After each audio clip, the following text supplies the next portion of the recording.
বহু অত্যাচারের পর দেশ ছাড়তে বাধ্য হয়েছিলেন তারেক রহমান। এতদিনের এই নির্বাসিত জীবনেও তার বুকে জমেছে বহু দগদগে ঘা। ভাইয়ের জনাজা কিংবা মায়ের অসুস্থতা কখনোই তিনি দেশে আসতে পারেননি। ১৭ বছর এক বঞ্চিত জীবন কাটিয়েছেন বিএনপির ভারপ্রাপ্ত চেয়ারম্যান। তবে ২৫শে ডিসেম্বর বহু ষড়যন্ত্র আর মৃত্যু ঝুঁকি নিয়ে তারেক রহমান এলেন, ছুঁয়ে দেখলেন প্রিয় মাতৃভূমির শিশির ভেজা মাটি। স্মিত হাসির আনালেই যেন তিনি চেপে রাখলেন বহু দীর্ঘশ্বাস। তবে ভূমিপুত্রকে বরণে মাতৃভূমিও কোনো কার্পণ্য করেনি।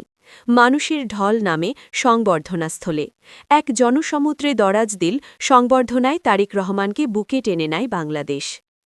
তবে তারেক রহমান সংযত, পরিপক্ক, ধীরস্থিরভাবেই তিনি কৃতজ্ঞতা জানালেন উপস্থিত নেতাকর্মীদের। অল্প ভাষণেই শোনালেন আশার কথা।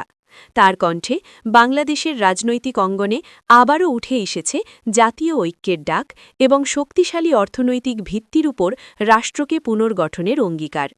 রাজধানীতে আয়োজিত জনসভায় দেশের ভবিষ্যৎ দিক নির্দেশনা তুলে ধরে বক্তব্য রাখেন জননেতা তারেক রহমান।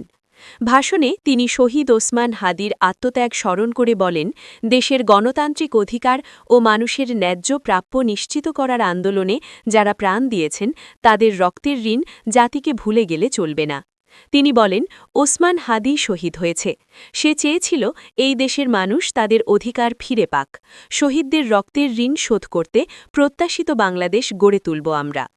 বক্তব্যের শুরুতেই তিনি শহীদদের প্রতি গভীর শ্রদ্ধা জানান এবং তাদের আদর্শ থেকে শক্তি নেয়ার আহ্বান জানান উপস্থিত জনতার প্রতি।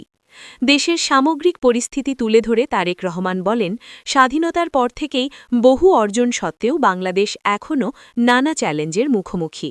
বিশেষ করে অর্থনৈতিক স্থিতিশীলতা ও কর্মসংস্থান সৃষ্টির ক্ষেত্রে আরও কার্যকর পদক্ষেপ প্রয়োজন বলে তিনি মন্তব্য করেন। তিনি জোর দিয়ে বলেন, দেশের উন্নয়ন কেবল পরিসংখ্যানের মধ্যে সীমাবদ্ধ নয়, বরং তা হতে হবে মানুষের জীবনমানের বাস্তব পরিবর্তনের প্রতিফলন।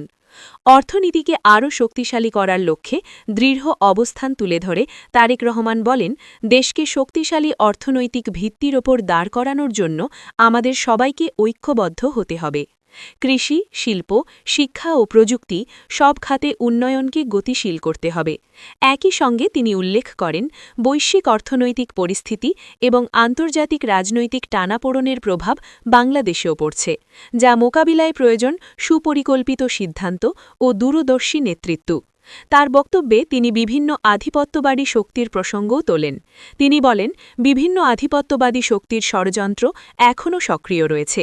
তারা দেশের অগ্রযাত্রাকে বাধাগ্রস্ত করতে চায়। এসব চ্যালেঞ্জ মোকাবিলায় জনগণকে সচেতন, ঐক্যবদ্ধ থাকার আহ্বান জানান তিনি। তারেক রহমান ধৈর্য, আত্মবিশ্বাস, ইতিবাচক মনোভাবকে সামনে রেখে এগিয়ে যাওয়ার পরামর্শ দেন। তার ভাষায়, সবাইকে আরও ধৈর্যশীল হতে হবে। চিরস্থায়ী নয়, ঐক্য দায়িত্বশীলতার মধ্য দিয়ে আমরা এই চ্যালেঞ্জ পার করব। News desk, Feni voice 24।